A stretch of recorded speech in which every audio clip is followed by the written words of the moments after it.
Place maintenant à l'autre débrief de la Premier League. La Premier League, on ne va pas trop durer au niveau de la Premier League. On le sait tous. D'abord, c'était une après-midi vraiment chargée d'hier. C'était vraiment très très chargé. Ça a commencé par Liverpool qui s'était opposé à Wolverhampton. Voilà, Wolverhampton du petit Bellegarde. Oh là là, ce joueur strasbourgeois, c'est un danger public avec Wang. Je vous dis, Wang, ce Coréen-là, il est dangereux. D'entrée de jeu, l'équipe de Wolverhampton a mis la pression sur les Reds de Liverpool qui pensaient qu'ils étaient venus prendre une après-midi tranquille avec un pause café, pause café, voilà, à midi tranquille. Voilà, tranquille de Jürgen Klopp, mais malheureusement, ça n'a pas été ça. Ça n'a pas été ça. Parce que là, aujourd'hui, ils sont tombés sur un adversaire Wolverhampton qui a commencé dès l'entrée de jeu à mettre la pression sur Liverpool pour leur dire non, non, non, les gars, ce n'est pas une pause, un pause café, hein. Plutôt, ce n'était pas une pause café pour eux. Voilà, ce n'est pas une pause café, mais plutôt du sérieux. Ce n'est pas une pause café. Et rapidement, ils ont flanqué le premier but par Wang. Et les Reds, blessés par leur amour-propre, ils ont commencé malgré que ça tâtonnait. Mais bon, on voyait un peu de Mohamed Salah qui essayait de faire quelque chose. C'était une première mi-temps merdique de Liverpool. Ils ont passé une première mi-temps dans un après-midi de merde. Je le dis de merde parce que Wolverhampton leur a foutu la merde et la trouille aussi. Parce que l'équipe de Liverpool a douté en première période, parce que Alexander-Arnold n'était pas là, et c'est Joe Gomez qui était positionné du côté d'Alexander-Arnold. Et petit à petit, l'équipe Gakpo, tu sentais que l'équipe n'était pas trop, était un peu empruntée, mais elle a commencé à tourner un peu du football, à rentrer un peu dans le jeu, à rentrer un peu. Au fur et à mesure, les Reds ont commencé à prendre le contrôle du match avec le style habituel, on le connaît, avec bon, excusez-moi, avec Solo Bozai, voilà, bon, excusez-moi, même si j'arrive pas à prononcer son nom, c'est vraiment très, très difficile, hein. Voilà, comprenez-nous, c'est pas une habitude de notre jargon habituel. Et là, les Reds ont commencé à mettre un peu la pression sur cette équipe de Wolverhampton qui a fini par céder en seconde période. Et ils ont fait à la 1, à la 2 et à la 3 buts à 1 vers la fin du match. Ce qu'on a noté, c'est qu'on a une équipe Red qui s'est réveillée en seconde période, qui a mis de l'impact, qui a mis de la pression, qui a mis du physique. Et au passage, on a vu Mohamed Salah qui a délivré une passe décisive, incroyable, qui le rend meilleur passeur de l'histoire de la Premier League, meilleur passeur africain de l'histoire de la Premier League. Il faut le signifier. C'est une performance incroyable de la part de Mohamed Salah. Momo Salah, il l'a fait. Il a porté son Liverpool. Et les Reds ont gagné 3-1. Jürgen Klopp est content. Gakpo, Jota, Salah, Van Dijk, Alisson, tout le monde est content. Victoire des Reds 3-1, tranquille. Pause déjeuner, difficile. Mais après, ils se sont repris et ont gagné. C'est le but important. Et juste après, on a assisté au match Man City face West Ham. Oh là là, le match Man City-West Ham, c'est une histoire. Je le dis, c'est une histoire. Chaque fois que Man City affronte West Ham, c'est un match vraiment très, très, très, très difficile toujours. West Ham leur rend la vie dure. West Ham rend la vie très dure à Man City. Et là, West Ham, ça a commencé aussi. Même chose pour City. West Ham met la pression d'entrée de jeu. West Ham avec le joueur de Southampton, là, comment on appelle ça même. Bon, j'ai oublié un peu son nom, hein, voilà, mais ça va me revenir au fur et à mesure du débrief.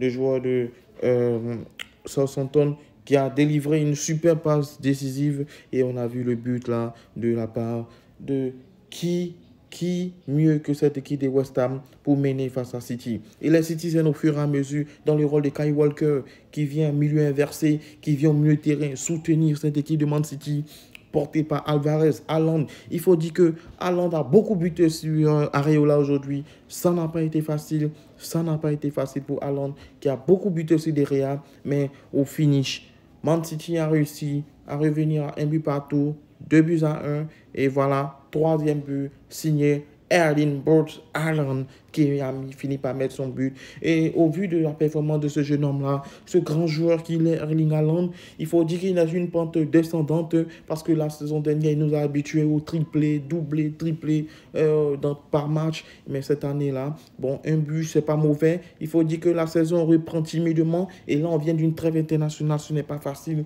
Il faut le dire, il faut le dire. Ce n'est pas facile, mais les joueurs Citizens ont essayé de limiter la casse et ont gagné 3 buts à 1 tranquillement. Et voilà, le nom est revenu, Ward-Prowse. Voilà, c'est Ward-Prowse, le nom Ward-Prowse que j'ai oublié. Ce grand tireur de coup franc. Voilà, le meneur de jeu de l'équipe des Saints qui sont descendus en deuxième division malheureusement. Voilà, peut-être qu'on ne les verra pas la saison prochaine. Et c'est lui actuellement qui délivre passe décisive, qui tire tous les coups de pied arrêtés du côté de West Ham. Il ne faut pas oublier, dédicace à Ward-Prowse. Ward-Prowse, si tu peux voir vraiment, on t'aime bien, voilà. C'est vrai que tu n'es pas dans une grande équipe, mais tu es un grand joueur. Dédicace à toi et force à toi. Victoire des Man City. Après-midi, disons, Tony truante, mais tranquille pour les hommes de Pep Guardiola, qui prennent les 3 points, qui restent invaincus en Premier League. Ils sont leaders du championnat, qui mettent un peu la pression sur Arsenal, qui joue aujourd'hui. Et oh là là. Mais Chelsea, que dit de Chelsea? Bon, je ne parle pas de Chelsea parce que Chelsea, ils sont même pas. On les compte même plus dans le Big Four. Hein. Voilà, parce que là, on parlera peut-être de la saison prochaine. Voilà, sinon pour le moment, les cadres ont fait le travail. Et revenons aux hommes de Ten Hag. Aux hommes de Ten Hag. Ces enfoirés d'hommes de Ten Hag là, franchement. Man United se fout de nous, il faut le dire. Ten Hag se fout de nous. André Onana, cette truffe aspect gilet qui ne cesse d'encaisser des buts sur buts. Oh là là. Oh là là, André Onana, je ne sais pas si André Onana, quand on le voit, on a l'impression de voir une toile d'araignée, c'est-à-dire avec voilà, beaucoup d'espace au milieu où chaque tir cadré, ça passe à travers les mailles d'une toile. Franchement, oh, je ne sais pas si c'est un nid d'abeille, c'est André Onana. Toutes les balles, ça passe au André Onana, il faut cadrer seulement. Et l'équipe de Brighton, tranquillement, une équipe de Brighton, après la défaite contre Newcastle, Brighton s'est repris et a repris la marche en avant. Les hommes de De Zerbi ont dompté United. Ils ont dompté United par un score de 3 buts à 1, sans appel, aucun suspense. Les hommes de Ten Hag ont été détruits et les supporters de Man United, vers la fin du match, scandaient le nom de Cristiano Ronaldo dans les tribunes. On entendait, ils demandaient le retour de l'enfant prodige.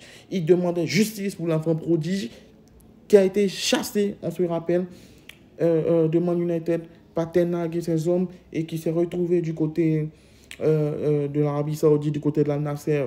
Oh là là, Man United a perdu ses repères, Man United a perdu son identité. Il faut dire que cette équipe, depuis le départ de Sir Alex Ferguson, ne s'est plus retrouvée. Oh, franchement, qui pour sauver cette équipe de Man United qui se sert avec des Maguire, ce tocard, ce joueur tocard-là, voilà, qu'on veut que les Anglais veulent nous servir pour nous dire que c'était grand joueur. Voilà, à Leicester, oui, il était bon, mais depuis l'arrivée à Man United, Maguire est un sac, comme on le dit dans nos jargons. Voilà, c'est un sac. Voilà. Et bien sûr, là, disons, Man United encore qui passe une après-midi cauchemardesque avec une défaite 53 buts à 1. Il faut dire chapeau aux hommes de De Zerbi qui ont dompté, qui ont écrasé, qui ont chicoté cette équipe de Man United correctement. Et là, après-midi tranquille encore, Newcastle a fait le travail. 1 but à 0, ils ont limité la casse. 1 but à 0 simplement face à leur adversaire Brentford. Oh là là, ça n'a pas été un match vraiment classe, mais Newcastle a montré des choses positives. C'est une équipe qui monte petit à petit en puissance. Voilà. Et Tottenham aussi, dont on ne parle pas, mais cette équipe de Tottenham, il faut s'en méfier. C'est vrai, Harry Kane est parti, mais je vous invite à aller regarder les matchs de Tottenham parce que ce que Tottenham propose est incroyable. C'est une équipe qui a maintenant un fond de jeu. Tu sens que l'équipe a un fond de jeu, l'équipe joue au football, tout est coordonné, tout est bien alimenté. Et là, Tottenham, malgré qu'ils ont été menés par Sheffield United, ils n'ont pas abandonné. Ils sont restés dans l'esprit du jeu, l'esprit du collectif. Et ils ont fini par venir à bout de cette équipe de Sheffield United, qui aussi est un promu, mais une équipe aussi difficile à jouer, il faut le dire. Il ne faut pas dire que c'est une petite équipe. Et là, on fait un détour du côté de Fulham. Fulham qui a battu l'équipe de Luton Town. Il faut dire que l'équipe de Luton Town est venue en Premier League pour venir partager des points. En réalité, Luton Town est venu en Premier League pour venir partager des points. Parce que je ne sais pas, une équipe depuis le début de saison, vous êtes promu, on ne voit rien, il ne passe autant qu'à perdre de match sur match. Même le Chelsea boite les a battus, franchement, c'est incroyable. Luton Town est une équipe venue partager les points. J'invite tous ceux qui jouent les bookmakers, Ainsbet, tout cela. Vous pouvez parier toutes les équipes qui affrontent Luton Town, il n'y a pas de problème. La question de gagner parce que cette équipe-là ne vaut rien. Elle est merdique et elle perd tous ses matchs. Voilà, le point un peu de la Première Ligue. Hein, voilà. Et on fait un petit détour avant que le temps arrive par l'Italie où on a eu une équipe de l'Inter Milan qui a étrié le Milan, c'est 5 buts à 1, avec une performance incroyable de Marcus Thuram. Les tifosi, franchement, de l'Inter étaient au sommet de leur art. Et oh là là, ce fut un football magnifique. Je vous remercie. Bisous, bisous.